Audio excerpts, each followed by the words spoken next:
Welcome to Fundamental Journalism Skills Video Stories Part 2. In Part 1, we looked at the basic elements and techniques of broadcast journalism.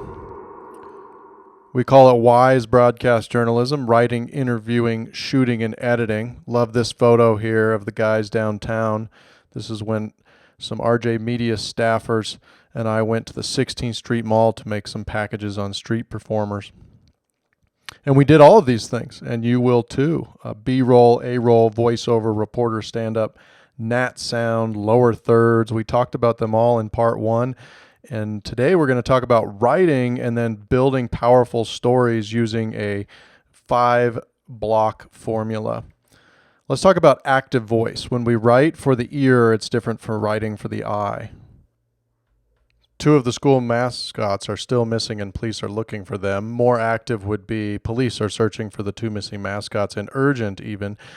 Police continue the search for the 2 missing mascots. It keeps everything live and breaking. This is the way we like to watch video. You see it on the local news all the time. And even for feature story writing, we want to stay active and concise and use words that evoke images. Rule number 2 here, those sensory details are so key. From Bob Dotson: imagine slithering through a block of Swiss cheese 1.5 miles long, climbing up a 1,000-foot maze, dragging a broken leg. That's what it was like for Emily Mobley. Or the late, great Charles Kuralt: this is about a place where the wind blows, the grass grows, and a river flows beneath a hill.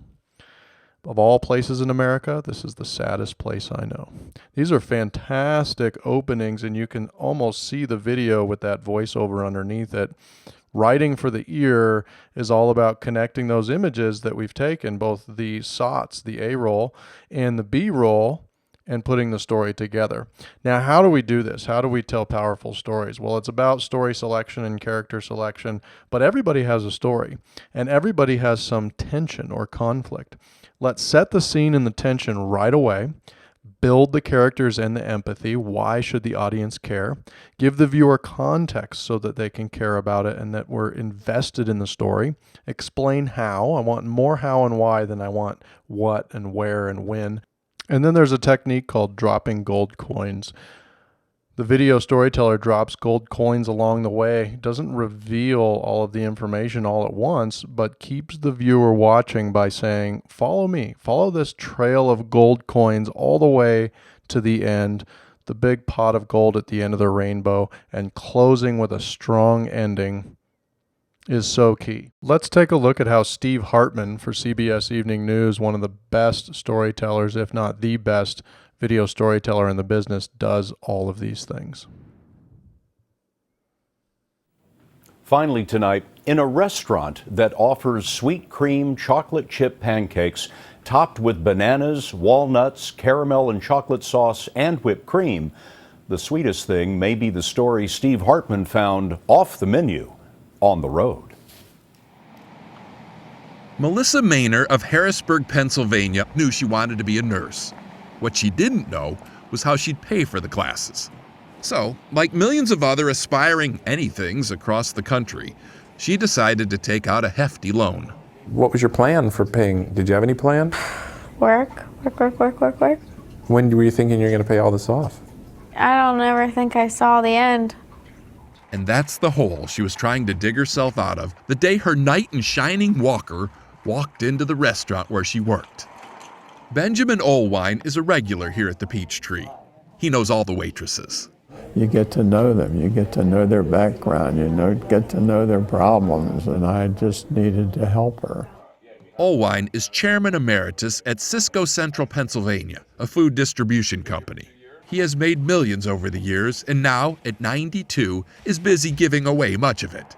His goodwill is plastered everywhere, from the local park to the hospital lobby. But a lot of what he does is unseen, which brings us back here to the Peachtree. His bill, I can remember, was $3.45. That's what his bill was? Yes. His tip, on the other hand, was hardly pocket change. And I said, Melissa, I'd be happy to pay your tuition. And that's exactly how it happened. Like, what? Should I really bring my bill in? Is this really happening? Melissa couldn't believe it. She really couldn't believe it. It's crazy. Which is why Ben says he had to ask her 2 or 3 more times. bring in your tuition bill so I can pay the darn thing, which she finally did. That was a few years ago now, and he has paid every bill since. Well, you dignitary. Oh my gosh. Today, they still see each other at the restaurant, but Melissa doesn't work here anymore. Thanks to roughly $20,000 worth of tuition payments, Can I get anything for you while I'm in here? Melissa is now a debt-free registered nurse. She works for Pinnacle Health in Harrisburg in, of course, the Benjamin Olwine Spine, Bone, and Joint Institute. Her next goal is to get her master's, and guess who has already agreed to pay for that too? The old philanthropist with the new reputation. Well, I'm known as a big tipper. Apparently you are. That's the understatement of the day. Right. Steve Hartman on the road in Harrisburg, Pennsylvania. That's funny. Yes, it is. And that is the CBS Evening News for tonight. This is such a great piece by Steve Hartman. Let's take a look at how he does all 6 of these building blocks of visual storytelling. He's such a masterful storyteller, and the writing is so good that bridges the elements of his videography and his reporter stand-up, his voiceover. I mean, it's just so good. I remember watching this piece actually on the CBS Evening News, and I'm driving to work the next morning, and I'm actually thinking about Melissa. I didn't even remember her name at that time, but it didn't matter. If the broadcast storyteller can get me, somebody thousands of miles away in another city, to think about a subject that I saw in a video story the night before, they have done their job. And this was a powerful story because he was able to do the following things. I mean, he set the scene and the tension right away. And there's tension in every story. I mean, this is the hero's journey that you learn about in sophomore year and freshman year. This is the fundamental, archetypal human condition that we all have, that we all share. No matter how different we may be, there are conflicts and tensions in all of our lives. And even if it may not be the same conflict, we can connect with people. We can follow and root for the underdog. And the storyteller's job is to allow us to do that, to establish that empathy, to make sure that we are able to connect with the subject so that we don't change the channel and that we do think about it maybe the next morning or the next day or a month or a year later. I mean, isn't that what storytelling is all about? Allowing for people to see what they normally would not see in order to make decisions about their own lives and about the world.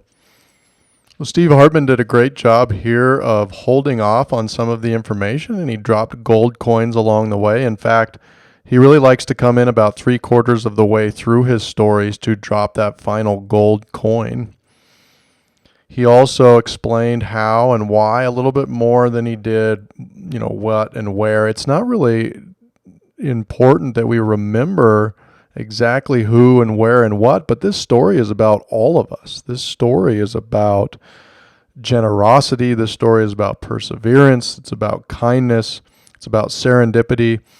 And that's what we will remember, and he understands that. Let's take a look at it again together and sort of break it down as we go here. And chocolate sauce and whipped cream.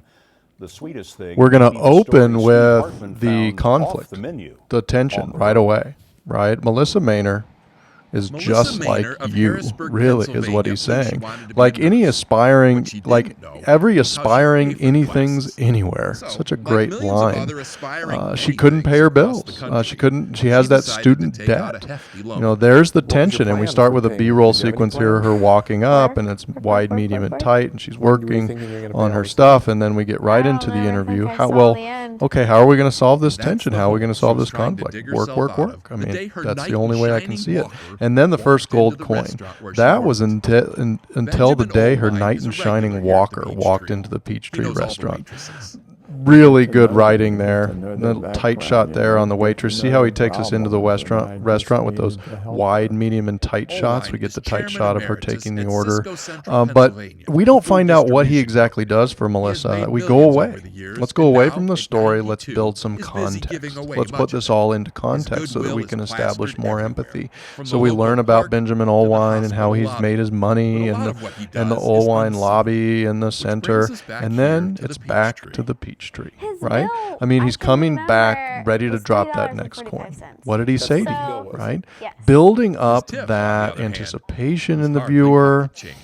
I said, And they "Listen, say, okay, well, I'd the be happy bill to was such and pay such. It your was a couple tuition." dollars and a few cents. Well, I'd be that's happy to exactly pay your how it tuition, happened. right? So he's What- doing a great what? job Should I really of break my dropping billet? gold Is coins this along the really way. And happening? don't forget Melissa how couldn't good the believe it. interview She is. really He's a couldn't believe it. masterful interviewer. Which is why All Ben those says he had to interviewing ask her skills 2 that or you 3 more learn times. Bring come in your into play. tuition You bill can't so I tell can pay great the darn stories unless thing. you hear great stories, she and you finally can't did. hear them unless you listen, and That you was a can't few years listen ago unless now. you ask the right He questions. has paid But look what every he's bill doing here. since. This is his you really get his material. final gold coin, or second to last gold Today, coin. they It's still the see each reporter other at the stand up. restaurant, but Melissa Back to doesn't the work here anymore. Peachtree. Thanks to That roughly brings us back here, and he's $20,000 paid worth of every tuition bill ever premiums. Can I since. get anything We for get you some while more I'm in here? B-roll with Melissa the is meeting now a there, debt-free, and then we find out registered even nurse. more. Guess what? She Guess works where for she's Pinnacle Health in working, Harrisburg, and she's going to of go course, get her the master's. Benjamin So that's kind of Olwein like the Spine final Bone and Joint drop Institute. there.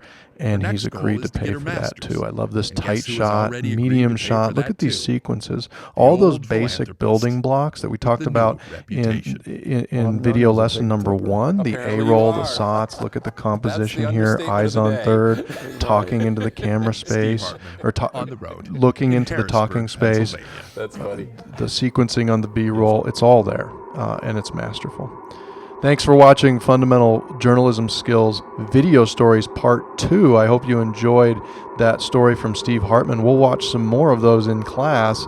You're going to get a chance to critique a couple of more RJTV stories on the website, and then go out and do video journalism. Thanks for watching.